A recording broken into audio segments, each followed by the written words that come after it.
who's wrong and who's wronger. In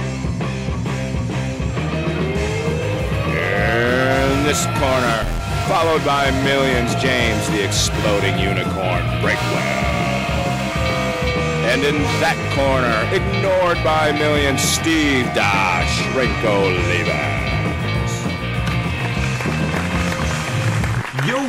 Yo, Break Dog.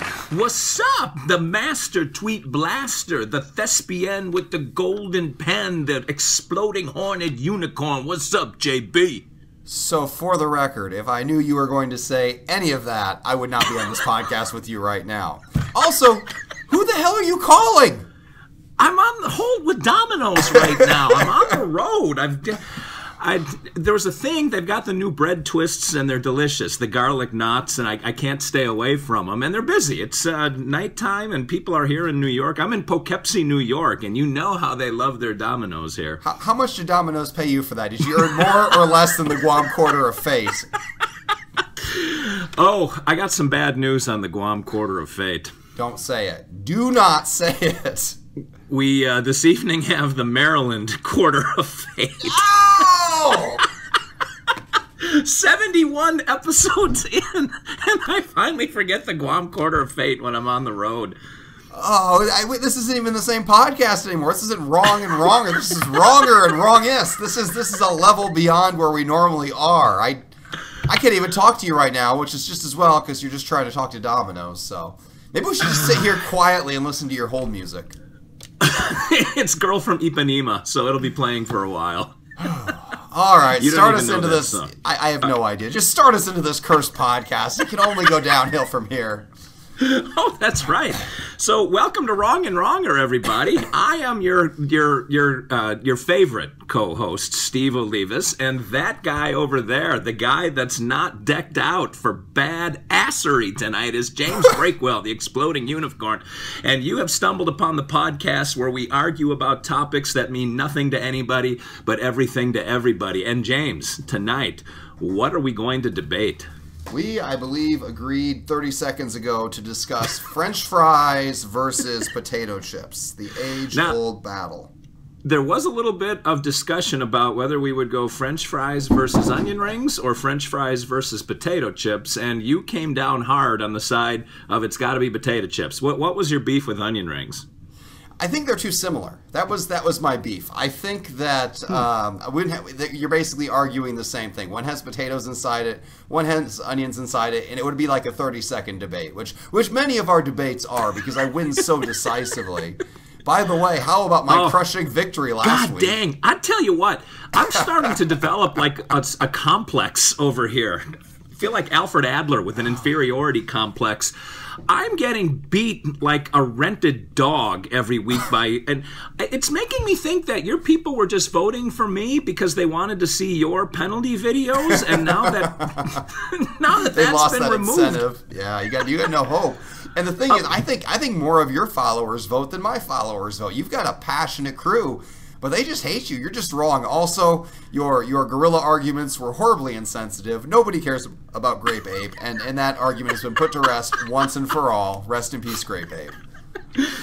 You know, I was thinking along this week, if you remember, the lead singer for Blink-182 threw something out about podcasts, and I sent him a tweet, and I was thinking my followers are thinking, Blink-182, God, they're young, and your followers were thinking, Blink-82, man, they're old.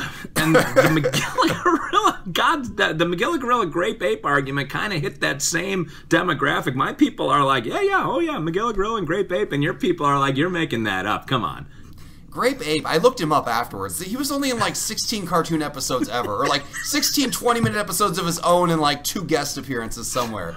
It was like a 6-month period in 1971. Why is that stuck in your brain? How old were you in 1971? I'm pretty sure it was too old to be enjoying Grape Ape. Why does this make you so angry? Because you're so passionate about such an arbitrary thing. It's like if I get fired up about like a cereal promotion from 1992. It was there, it's gone. Just because you lived through it doesn't mean it's important. We got to clarify that right there. God, there's a lot of things that I've lived through that are remarkably important. And back when, well, You know, you know what? I'm not even going to get into the whole cereal thing because I'll blow your mind and then I'll have nobody to talk to on the phone as soon as they pick up and I get my large cheese and sausage with a little bit of onion on it. Sometimes I get mushrooms on the pizza too, but we may have to debate this someday. But we're going to do the French fries versus potato chips in just a second.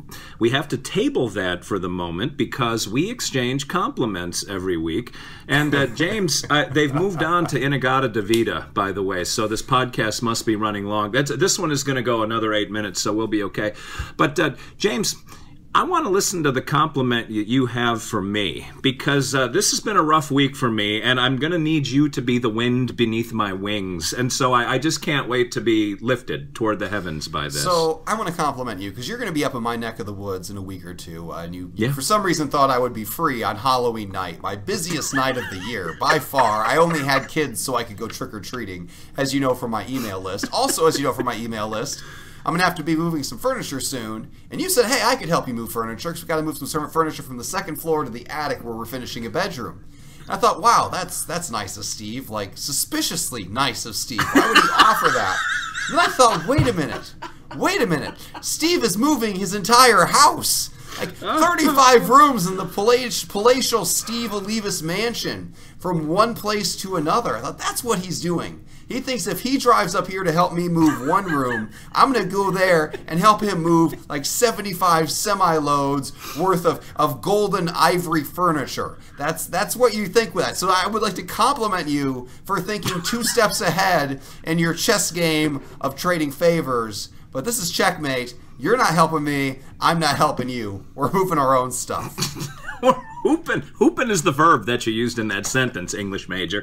Hoopin? What? Hoopin. What did you say? What I said. I don't know what I said anymore. I don't know if you can hear me. You're listening to Domino's hold music, so your recollection here is null and void. Wow. Well, I'm going to be there like when this podcast airs, it'll be a week from that day, and I'll have my son with me who's stronger than both of us, and if you need to hoop anything up that flight of stairs in your house, he's the guy to do it. We can just sit back and drink beer and watch him drag the furniture up the steps. That sounds like a better plan. A much better plan. And heck, we're nomadic now, so it's not like we have anything to do. We have no home to return to. We're living the gypsy lifestyle, but that is neither here nor there. That is my pain.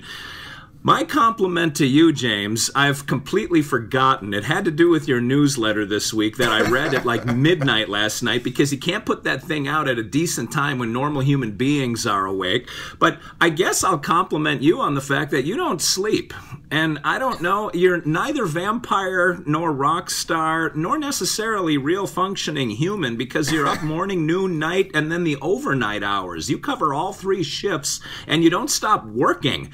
That I can't remember. I shot you a text at like midnight, and you were bam right away responding to me, asking why I was still up at midnight, and that was neither here nor there either. But when do you sleep, man? Midnight is prime working hours. I mean, I go till 1:30, 1:45 at least, and then I wake up at 5:45. But it's like a staged waking up. I usually wake up at 5:45 and realize I'm still half a corpse. And I hit the snooze button a couple times, and then frantically rush to get myself and the kids out the door. But yeah, I get that. That's my whole goal. Is I've got to keep our 8 fans entertained. We got to keep this thing going. It's for you guys, all 8 of you. And we ask nothing in return. Not even Domino's is going to give us anything in return. I'm pretty sure Steve gave out that ridiculous endorsement in return for nothing. I have no idea what you're doing, Steve. We have one job. Just don't endorse people for free. And what did you do? You know, it flickered through my head to say Papa John's, but I figure you people in Indiana gotta hate Papa John's because the whole thing with Peyton Manning fell apart, and we know how you worship your Peyton, so I didn't even want to lay that out there to cause you pain. Yeah, I think he still owns like a billion Papa John's franchises. Maybe he sold them. I don't know. Anything Peyton Manning touches is gold. That man is second only to Jesus in Indiana, so yeah, he can do no wrong. All right. You know, there was a guy named Johnny Unitas that was around just prior to the birth of your father. You know that, right? Yeah, nobody cares about him. How was he in nationwide insurance commercials? Tell me that. Him and Brad Pitt, Hank Williams Sr. Yes. were fantastic. I laugh every time I see that commercial, and this is the dumbest thing ever, and it's hilarious. He is everything I aspire to be. I aspire to sell out on that level someday. I don't want any of his accomplishments. I just want to sell out that hard and have people love me for it. Well, I don't think you have to worry about that part of the sentence, Breakwell. All right, let me flip the Maryland Quarter of Fate. Oh, that's got a great ring to it, doesn't it? Hold on one second. Excuse me, I'm on the phone here. I'm on a podcast, so let me get my order into you in just a second. All right, I put him on hold now. All right, I'm going to flip the quarter, and remember the debate is French fries versus potato chips, and what will the two sides of the coin represent for you this evening? Heads up, French fries for me. Tails up, potato chips for me. All right, heads is French fries. I got to do this one-handed now because I'm not going to give up my pizza. The order. The calls are answered in the order which they're received. All right, the quarter landed heads, so you have French fries. Excellent. This is going to be over and done very quickly. So I assume we're thinking in most contexts in like a lunch order type situation where you can get French fries or a small bag of chips. Stress on small. As a side, that's the form they come into. Fries, you can get large, extra large, super double-decker, extra large. Chips just come in a tiny little bag. Doesn't matter where you go, doesn't matter where you eat, always that tiny little bag. It is not enough to fill up a small child. It will not fill up a grown man or a grown woman. It is a fictional serving size. You need 3 of those bags to even count as calories. French fries, you get them in the quantity you want, and they are piping hot. They are doused in grease and salt and flavor. They are better at a restaurant than what you can make at home. They are fresh right in front of you. They are happiness incarnate. And that sad little bag of chips that's 99% air doesn't even belong on the same planet as French fries. I can't believe they come from the same plant. French fries are what chips aspire to be. Sorry, I paused too long. That was your cue to talk, but I was just so fired up I wanted to be extra dramatic. I apologize. Continue with your losing argument. Wow, you were like a great orator there. I could picture one finger in the air as you were gesturing from the pulpit, talking to everybody. I'm surprised that you, Breakwell, who's 99% hot air, has something against a bag that's 99% air. It feels like a family member to you. But the argument against French fries, you play right into my hand with this because, as you know, one thing I'm very conscientious about is watching my girlish figure.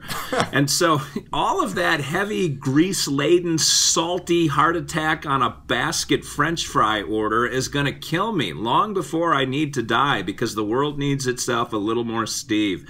What chips do is they provide a good counter texture to the sandwich. You've got a hamburger, you've got a grilled cheese, you might have a hot dog. It's soft, and your mouth kind of needs something to mix things up a bit. You got a little fizz if you have a Coca-Cola with it, but what the chip does give you a little crunch. And I like a little crunch with my sandwich. And it's funny, I got chips in the Maryland Quarter of Fate. God, I just like the way that sounds. Because I enjoy chips more than French fries, not just for the dietary issues, but also because I like that crunch, that little snap that goes along with a good sandwich. And there is no such thing as sour cream and onion potato chips. Sour cream, I'm arguing for you. There is no such thing as sour cream and onion French fries. I texted a picture of me in this hat to my wife, and she said, "You've had plenty enough to drink tonight." But you can get sour cream and onion potato chips, and that is food of the gods, ambrosia coming down like manna from heaven. We have sour cream and onion. The other thing that potato chips have, if you really want to go hardcore healthy, is they have baked potato chips with half the calories, half the fat, and half the grease. French fries offer you either burn your mouth because they're so hot, or they feel lumpy in your mouth because they're too cold. Those are the only two options with French fries. So I don't know that you can make any argument that's going to counteract everything I just said. There's nothing you have, James. Watch and furthermore, so I wanted to do to you what you did to me. Well played. Finish your Domino's order. Anyway, when you can't talk about chips or French fries being healthy. We are so far out of that realm. It's like healthy potato chips. It's like saying, oh, this isn't 100% lard. It's 98% lard. That's totally different. It's the same thing. diet potato chips, that's a gimmick. You can't even call them diet potato chips. And it's just the fact that they don't want to give you anything for your money, and that's the only way the calorie savings come in. That's like saying a diet food is like, oh, here's your burger, let me cut it into 20 pieces and give you a slice. Congratulations. Oh, it's the same price. That's what you're doing with potato chips. Potato chips at any restaurant are a ripoff. However, French fries are the deal of a lifetime because what you get at a restaurant for French fries is better than what you can make at home.